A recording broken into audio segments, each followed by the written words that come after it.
Hello, everyone, and welcome to Walking Through the Bible. Many who have lived long enough have faced days that they wish they'd never been born. Perhaps it's personal calamity and the loss of loved ones. Perhaps it's health issues that cause severe pain. Perhaps it's physical or mental struggles of another kind. Now, we understand that thinking this way changes nothing, but we do so anyways because we think that it will make us feel better. It seldom does, and if we're not careful, can lead to bitterness, and for the Christian, a loss of faith in God. For Job, he has suffered greatly at the hands of Satan, losing his family, his wealth, and now his health. And here in chapter 3, after a week of silence, we're finally going to see Job's state of mind. So if you have a Bible with you, now turn to the book of Job, to chapter 3. We're going to be reading from verses 1 to 10. If you don't have a Bible, don't worry, just follow along with us on the screen. The version that we'll be reading from is the New King James Version. So, Job chapter 3, beginning at verse 1. After this, Job opened his mouth and cursed the day of his birth. And Job spoke and said, May the day perish on which I was born, and the night in which it was said, a male child is conceived. May that day be darkness. May God above not seek it, nor the light shine upon it. May darkness and the shadow of death claim it. May a cloud settle on it. May the blackness of the day terrify it.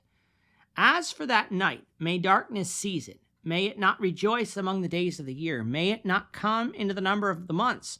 Oh, may that night be barren. May no joyful shout come into it. May those curse it.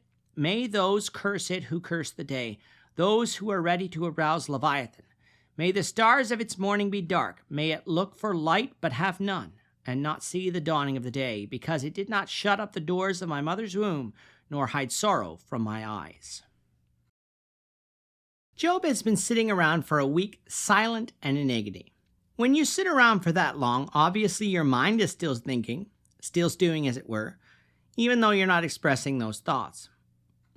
The problem with just sitting around thinking is that sometimes we allow our minds to wander into places that it shouldn't, and maybe even start questioning the goodness of God if we're facing a time of suffering. It is often better for us to seek aid and comfort from those who love us, those who can help bring us through.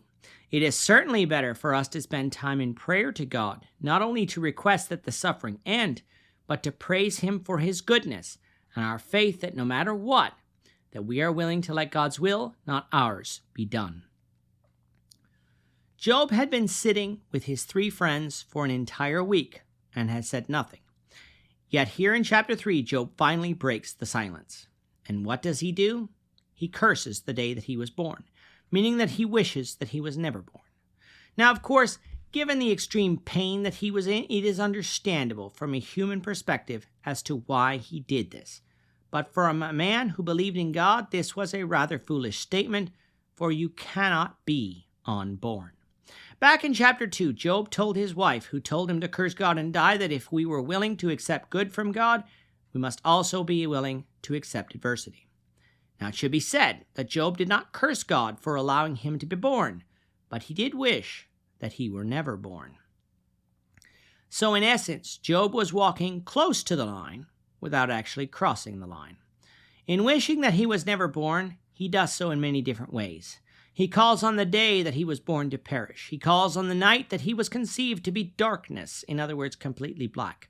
He calls upon God who lives in heaven not to heed that day nor shine his light upon it. He calls on the shadow of death, death itself, to claim it, and a cloud to settle upon it. He calls upon the night of his conception itself to be terrified by all the blackness of the day that preceded it. He calls upon the night of his conception not to celebrate the day as it comes about each year, and that the day even be skipped on the calendar. He even goes so far as to wish that nobody was conceived on that night, and that night was barren. Those who believe that they can curse the day, curse the day. May those who are ready to arouse Leviathan arouse it so it can devour it. We'll discuss what Leviathan likely is when we get to Job 41, so we'll leave further comment on that until then.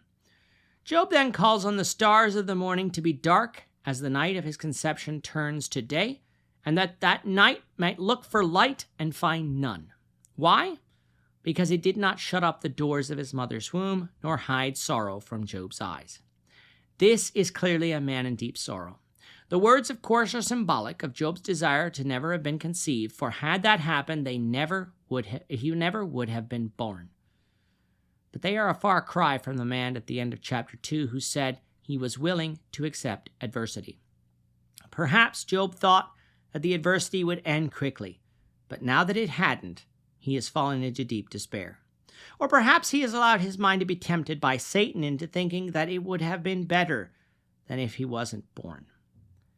Whatever the case, Job is getting into some dangerous territory with his thinking. But Job is not done, for his speech continues on in chapter 3, so we invite you back for the next lesson when we will be discussing it. With that, our time is up for today. The Lord willing, we hope you'll join us for tomorrow's discussion of Job chapter 3, verses 11 to 26, as we continue our walk through the Bible, one verse at a time. We thank you for watching Walking Through the Bible today. If you have any questions or comments, you can leave them below. But if you like this video, we ask that you consider subscribing to our channel so you won't miss out on other videos in our series, as well as share this video among your friends so that the saving message of Jesus Christ can go out to the whole world.